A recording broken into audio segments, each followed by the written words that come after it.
Welcome to the EdTech Throwdown. Join us, Eric Geis and Nick Johnson, as we dive into today's best EdTech tools, tips, and practices. We do the research so you can teach your class. Remember to follow us on social media like Instagram, X, or Facebook by looking for the handle @EdTech Throwdown. Now please enjoy the show.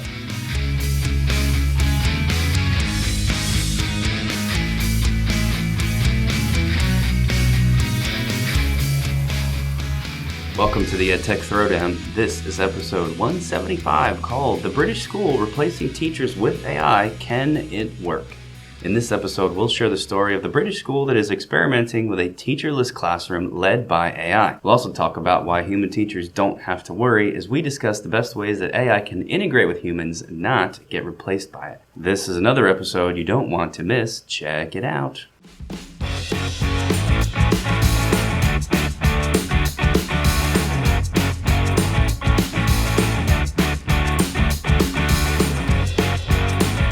Episode 175 today. Happy to be here. It's a weird topic for me to kind of break down in my head right now.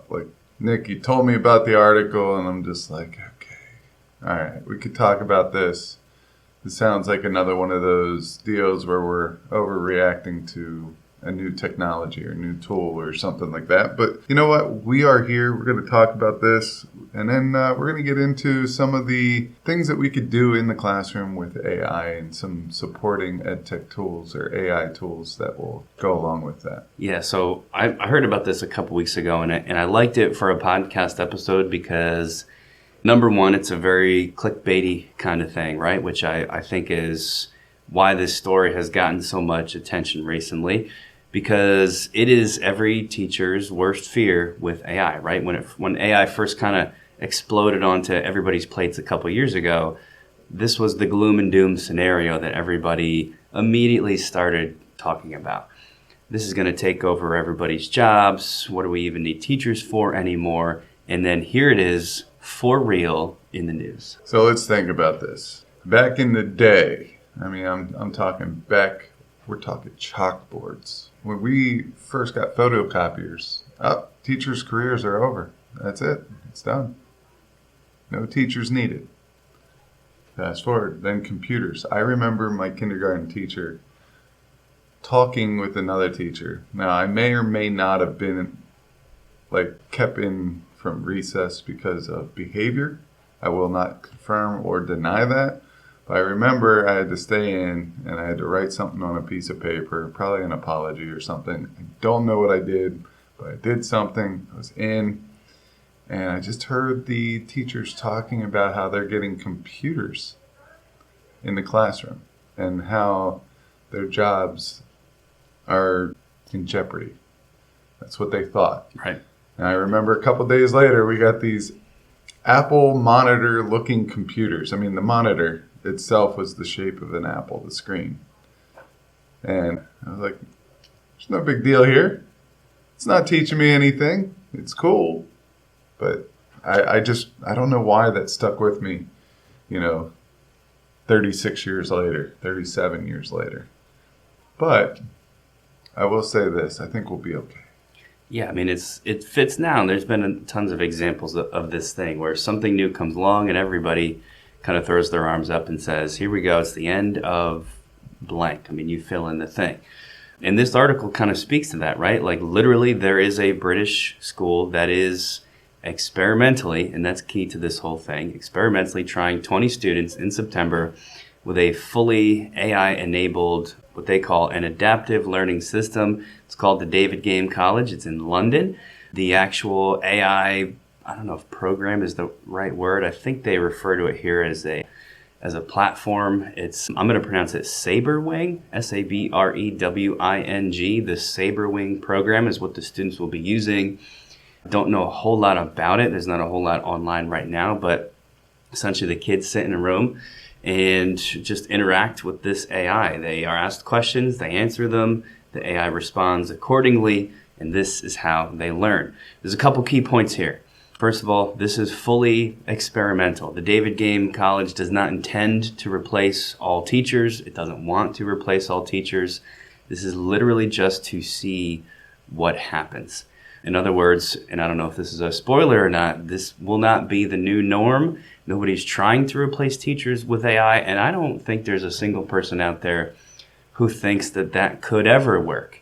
People are seeing this headline and kind of getting freaked out a little bit just because it is happening at all. But I think the emphasis needs to be that David Game College is just trying to see like what happens. What can the AI do? What can it not do? And honestly, with the goal of making it better for real human teachers to use. It seems like a social experiment, like Basically, Big Brother. Yes. Yeah. I just started watching a show called Traitors. Okay. It seems like it's right up that alley. We're going to put these kids in there and let AI do its thing, and we're going to wait until total chaos breaks loose in there. Right. Survival of the fittest. That's what it sounds like to me. I don't know.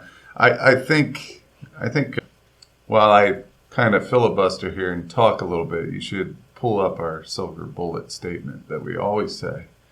You probably actually have it memorized by now. But I do, yeah. I mean, that silver bullet statement is that there is and will never be a replacement for good old-fashioned teaching, getting in there face-to-face, building relationships, and just getting to know students. And no matter how great the AI is, you're never going to have that. Even now at the David Game College where this is happening, there are human teachers in the room because you can't just leave 20 students in a room unaccounted for. You have to have an adult there to be responsible for them. So like, even though that's the way it's being worded, there is no actual teacher or even facilitator, there are still humans there. And you just cannot escape that need when it comes to children. The reason I really like this story is because I think it does point to where AI will eventually go in education, which is there's that teacher in the room who is there to assist, help facilitate, maybe even get up and teach and talk to the students.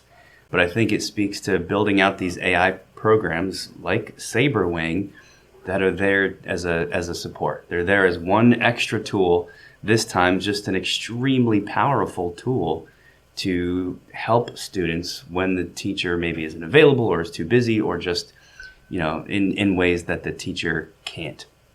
And that's the theme that we were going to bring to our episode. So what I would ask everyone to do is just keep a level head about that, realize what this means. It does not mean that teachers are being replaced. And most importantly, stay tuned for segment 2 because we're going to extend this aspect of the story out and talk about the ways that AI will continue to incorporate with live humans, not replace them. Here's a word from the Teach Better team. This podcast is a proud member of the Teach Better Podcast Network. Better today, better tomorrow, and the podcast to get you there. You can find out more at teachbetter.com/podcasts. Now let's get back to the episode. all right, let's get into the bulk of our episode, which are the ways that AI can kind of come into the classroom. How will AI integrate with human teachers and not replace it? So we're going to look at the functionality of AI, how it could be used, what tools can support that usage, and maybe we'll share a couple stories about how we use specific, or I guess we'll call it functionality tools within AI in our classroom or in our schools. All right, so I know the first one is right up your alley. You use these way more than I do, so I'm going to let you go ahead and kick us off here. Yep, one way, and I think this is really going to be like the main one, is AI as an interactive tutor. We've talked about it some in recent other episodes of our show where we're getting into AI, but essentially, the teacher's in the room doing their thing, students are working, maybe it's differentiated, so there's different stations around, perhaps one of those stations, or maybe just as an option that students always have is a space, an AI space that they can go to a certain link, click a certain thing on the school's website or the teacher's website and go to a spot where there's an AI chatbot to help the student get answers to questions. Right now in 2024, we already have things that do this. My favorite one is called School AI, where the teacher can create one of these spaces themselves where the students can ask questions about a certain topic. It can help students brainstorm a project idea. The teacher could put in like a sample paragraph. That's something I'm trying Next week with my AP chemistry, I'm going to put in a sample AP chemistry response that is like the model response. And then the job of School AI will be to help coach the students on how to write that response. So a kid might be able to, type out their own paragraph, and then School AI comes back and says, hey, this is good, but you need to make sure that your first sentence is the claim, right? It just answers the question and then does nothing else. The chatbot can do that on an individual basis with the kids. So while yes, the teacher still needs to be there, certainly the AI has a gigantic role to play if that can be a resource for every individual student. There's lots of things that have similar tools. Conmigo, we're pretty sure, is one of them. I've heard that Magic School has something like this, although I haven't confirmed that one myself. But yeah, this is for sure my favorite. AI as the interactive tutor on the side in the classroom. Yeah, so I will tell you this much. I did play around with one the other day. I actually wanted to build my own bot using ChatGPT script, I guess. And I threw it into this program that allows me to make my own bot. And it is specific to baseball. All right, I'm trying to find ways. I know this has nothing to do with education, but it kind of does, the education of baseball. I coach 9-year-olds and 10-year-olds, rising 10s. All right, and I want them to learn the game better. And I want them to start thinking situationally, being able to have a conversation around the play. So balls hit to the outfield, 2 outs. There's a guy on second and third. You're in the last inning. You're next to last inning, and you're holding a 1-run lead. All right, do you dive after that ball, or do you play it safe? Explain your reason. All right, so that's the scenario that's put in there. I put a prompt in there to make these types of scenarios. They get it, and they type in whatever it is that they think is the answer. Based on what they say, that chatbot gives them feedback or asks them another question to get them to think a little bit deeper.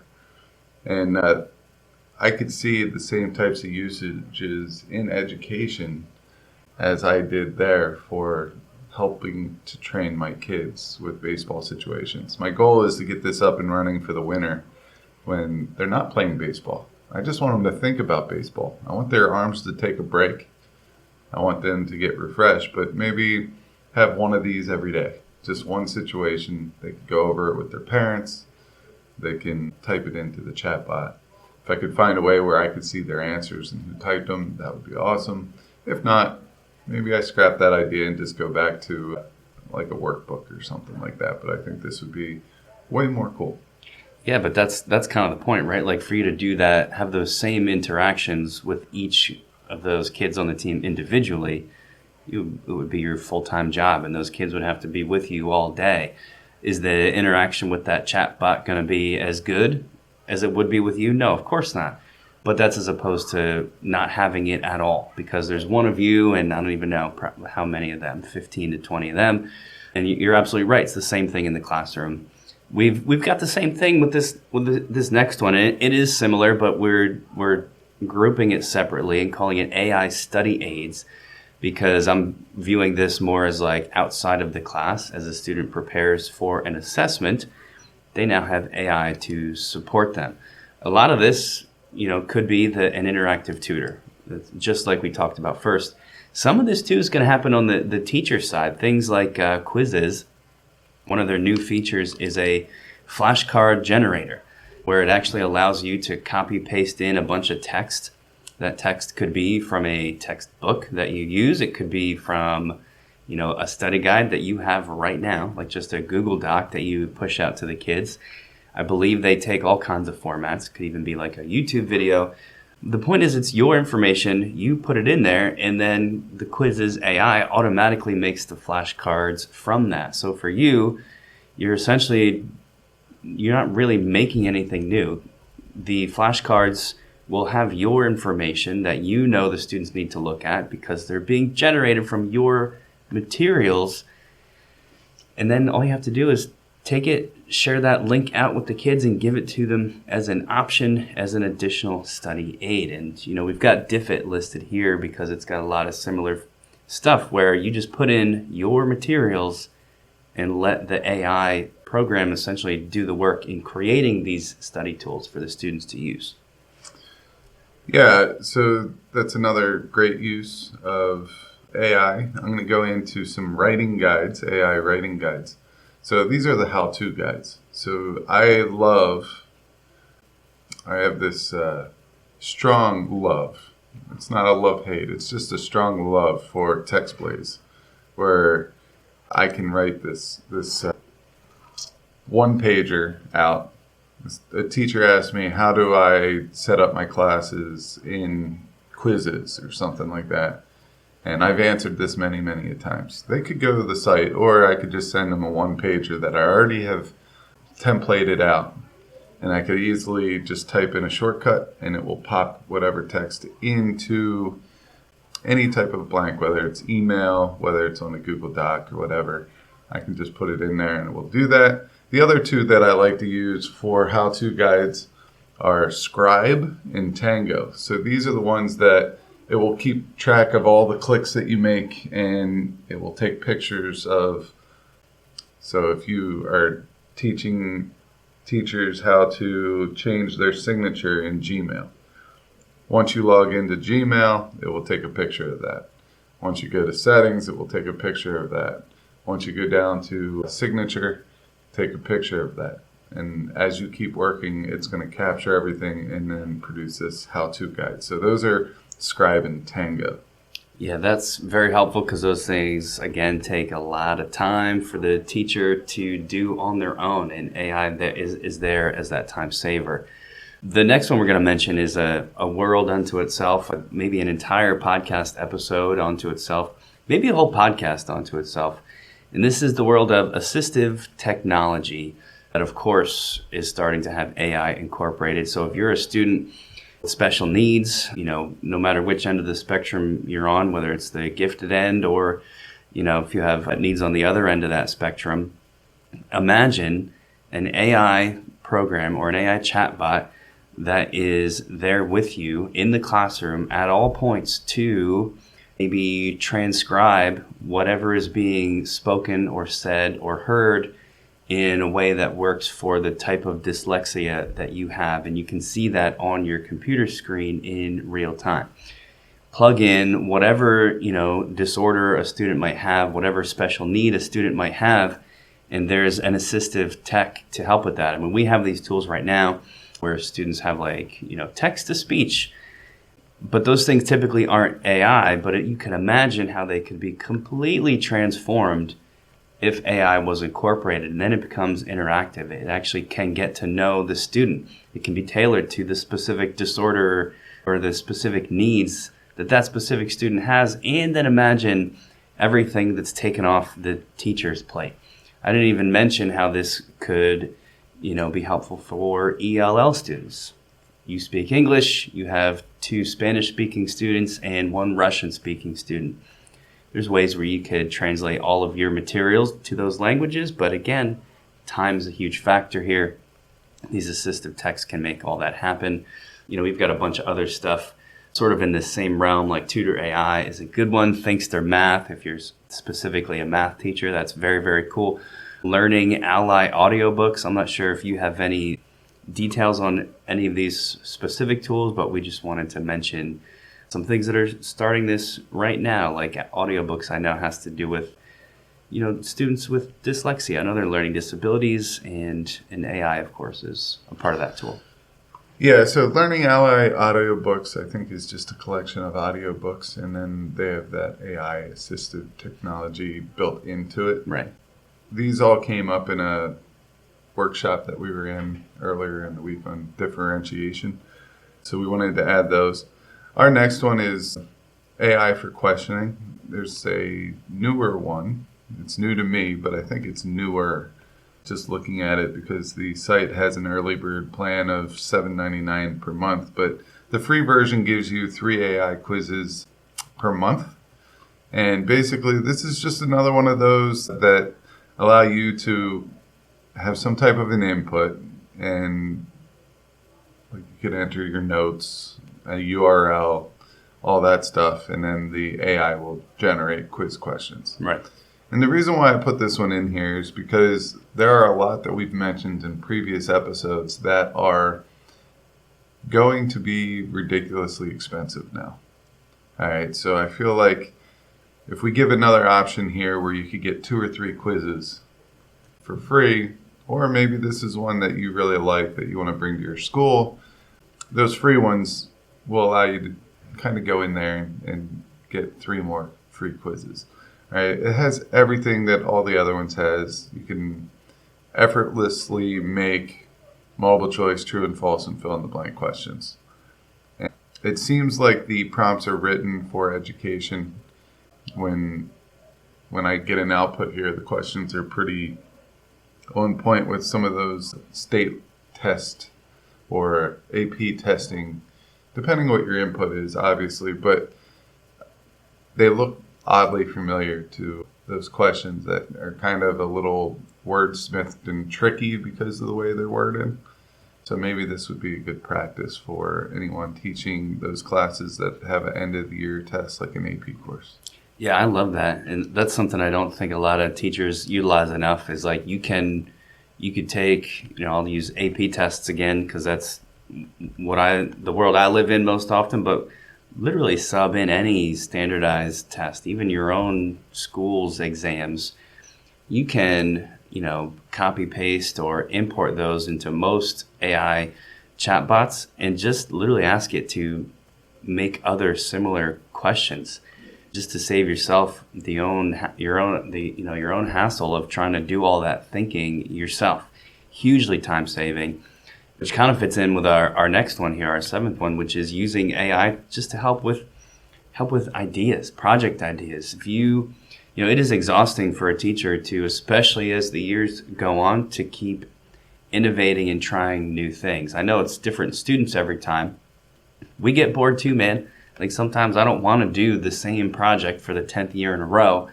The students can sense my own boredom with the project, and that translates to them. They need you to be excited too. So that is the benefit of constantly reinventing. Downside being, it's exhausting. I did it just the other day because I'm trying to feature at the beginning of each of my chem classes in this unit is some sort of like a cool thing, like a phenomena that they can then go back and explain after the lesson. And, for the most part, I was okay with that. But yesterday, I just could not think of something that actually was interesting to show them. I was teaching about a type of force called a London dispersion force. And there's lots of examples of this, but none of them particularly meaningful to a 16-year-old. So I went to ChatGPT. I said, what are some ideas for fun demonstrations of London dispersion forces that a 16-year-old might care about? And I rattled off 10 ideas. 8 of them were horrible. 2 of them I was like, oh, that's pretty good. And then it made my brain go, oh, wait, now I actually remember this thing I saw. And I had my idea. It was perfect. And the mental load was a whole lot easier on me. So literally just for ideas, man. ChatGPT is my go-to for this, but you can plug in like literally any chatbot there. Science fair ideas, STEM research ideas, different essay ideas, creative writing. I mean, you name it, the list goes on. Canva Magic Write is another cool spot where you can do that, essentially serving the same function as a chatbot, but within the Canva platform, of course, then unlocking all of the really great stuff that Canva can do. So that's one of my favorite ones, I think, is AI is like a idea generator.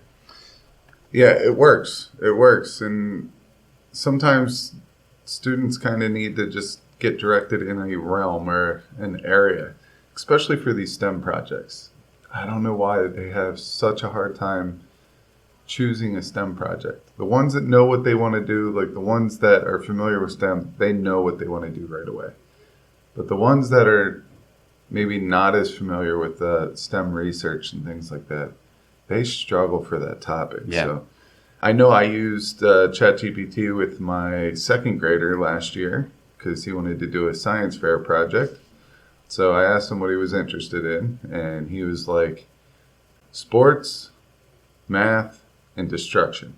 In that order. And I was like, okay. He goes, I want wanted the ability to make a mess or blow something up. Kind of scared me at the beginning, but what he was talking about was, basically any type of chemistry experiment. Sure. Yeah. So he ended up doing stuff with eggs. So he got a little bit of everything. Calculated miles per hour, or average drop speed, some other things in there. And we got those ideas by entering in a couple of keywords and saying, kick out some science fair, ideas. So he got that. All right, the next one we've been having a lot of fun with lately. I think we might have mentioned this briefly in another episode, but using AI for creativity, such as video, images, song generation. Now, you could go, and a lot of these apps have image generation and stuff like that. Like the Canva has image creator on there. A lot of these platforms are catching up with the video thing as well. But the song generation is absolutely fantastic. You could go over to ChatGPT and say, hey, here's a song, The Itsy Bitsy Spider. All right. Change the words to fit, and then you can describe any type of a scenario. All right. And it will do it. It will do it. I mean, there's going to be some really cheesy, corny lines in there, but it will at least give you a starting point, and then you could go in there and be like, oh, this is good. I'll leave this, but then I'll do this and have some fun with it. There's a song generator called Suno AI. It's Suno Music is, I believe, the URL, Suno Music. And you just put a prompt in there, such as make a hysterically funny country folk song about Nick Johnson, who likes to eat cheese on a park bench while sure, why not? Making little ditties. Sounds fun. Little jingles. I would do that. So you just put that in, and it will kick out a 3-minute song on it, and it will give you 2 variations of it. It's a lot of fun. We were messing with Nick a couple weeks ago. You can, if you had 2 episodes back, I think you can. In the episode we input a sample of one of the. I think you're talking about the pants thing, right? Yeah, I forgot about that. We did that exact thing. I believe episode 173. If anybody's curious, what these songs actually sound like. Nick wore blue jeans. That's right. On back to school night. I remember that. Yep. Yeah, that was a good one. That was a funny song. So that was some good stuff. The next one is something that I've been messing around with lately, and this is AI for audio content. And Google has an experimental tool out called Notebook LM. And I just created a YouTube video on this as well. If you go over to EdTech Throwdown on YouTube, just type in EdTech Throwdown. We have somewhere around 20 new videos since the beginning of the year. So we've been working there to build that out a little bit. And it's just 2 minutes and 30 seconds on how to... What I did is I uploaded AP Bio study guide with the answers and AP Bio test, I believe, or quiz or something. And I uploaded it to Notebook LM, and then I asked it to make a podcast. So this podcast is really, really good. I mean, the AI has a conversation with itself. It's very human-like. The voices, the sound of the voices are really, really on point. Doesn't really sound, it sounds really lifelike. It sounds real. It just sounds like an extremely professionally done. Like there's no mistakes like a human might make, but it's like, it's shocking. It's so good. Yeah, and I mean, there are some limitations. You can't say how long the podcast is going to be. I'm guessing if you have a whole bunch of content in there, it's going to be longer versus something that's a paragraph or a page long will be shorter. So check out Notebook LM. I will say this, because it's in experimental mode, you're probably not going to be able to use your school Gmail address because most schools, the administration block experimental tools because the privacy settings might not be ironclad. But I will mention that Notebook LM we had in episode about 1.5 years ago, but John Sowash of the Chromebook Classroom definitely brought this update out, and I went in and I checked it out right away, and it's just very, very awesome. Imagine you have, I mentioned earlier, your study guide for Unit 3 posted in Google Doc form that you've been using for the past 10 years. Imagine now also at the top of that study guide, you put a link that says, check out the Unit 3 podcast here. And the students click the link and they can listen to an audio podcast generated from that same information that you had Notebook LM create. Beneath that, there's another link that says, try practicing with some flashcards here. They click a link and they've got their quizzes flashcards on that same information. Both of those things you can create using AI in probably 10 minutes or less, linking them to that document. And now you are differentiating your study tools in essentially no time at all. And that's, I think, really the flavor of what we're talking about here. We're almost out of time, so I'm really quickly going to wrap it up. If you're good with that, we've got, your AI writing tools like Grammarly that are there on the side as students write, making them better. Yes, of course, students can take advantage of AI in their writing to very negative extremes, and that's going to be a thing, just like cheating has always been a thing. But you cannot deny also that AI there to coach students in real time as they write, extremely helpful. And if on the positive side, maybe AI makes everybody better writers because of that, as opposed to worse because they're all cheating. We've got your AI differentiation tools like Diffit and Quillbot. And my favorite one, because I hate grading so much and it takes so much time, but it's so important to give that feedback to students, AI for grading. I think this is going to be one of the other really big arenas. It's here now. We've got GradeScope. Man, there's another one I can't think of. It's from many, many episodes back. Feedback? Yeah, feedback is another one, but not what I was thinking of. The students can actually put in like pictures of their work. I don't know. We'll come back and... Is it the math one? It's the math one. What yes, is that? The math one. It doesn't matter. The point, Brisk, Brisk is another hugely popular extension. You've likely heard of it. One of the things Brisk can do is give feedback automatically on student writing. So AI for grading is also going to be mega, mega huge in the education world. All of these things are to say, everybody, AI will not replace you. AI will incorporate with you in some of these awesome ways. Yeah, I got to also throw another one out there for grading because I saw it yesterday. Steve Morris was in a PD with EdTech coaches from all over the place that Kyle Nemus in Quiz's sponsor. There's an Ed Coaches camp, and this one is called Snorkel. And the guy mentioned that it might be a good replacer for Flip.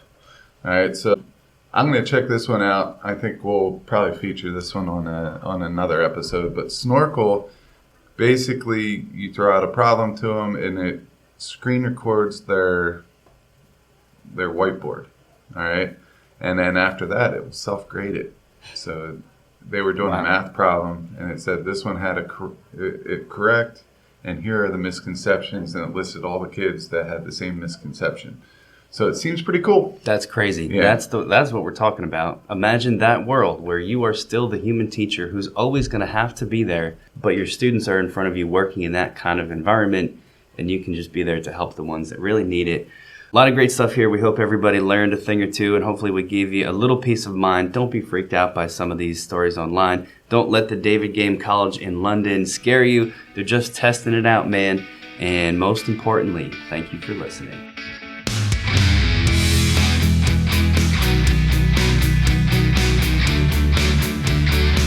Thanks for listening to the EdTech Throwdown. Do us a couple of favors. Subscribe to our podcast on any major podcast catcher such as Apple, Spotify, Amazon Podcast, and Stitcher. Go over to YouTube, search the EdTech Throwdown, subscribe to the channel. You can connect with us on Twitter, Facebook, and Instagram. The show's handle is EdTech Throwdown. You can connect with Geis at GeisGotTech, Nick at NickGotTech. You can write us an Apple Podcast review. You can tell your friends about www.edtechthrowdown.com. teachbetter.com. And lastly, go over and check out our friends over at the Teach Better Podcast Network, a network that we are so proudly involved with. Until next time, remember, go try some EdTech because we will do the research so you can teach your class.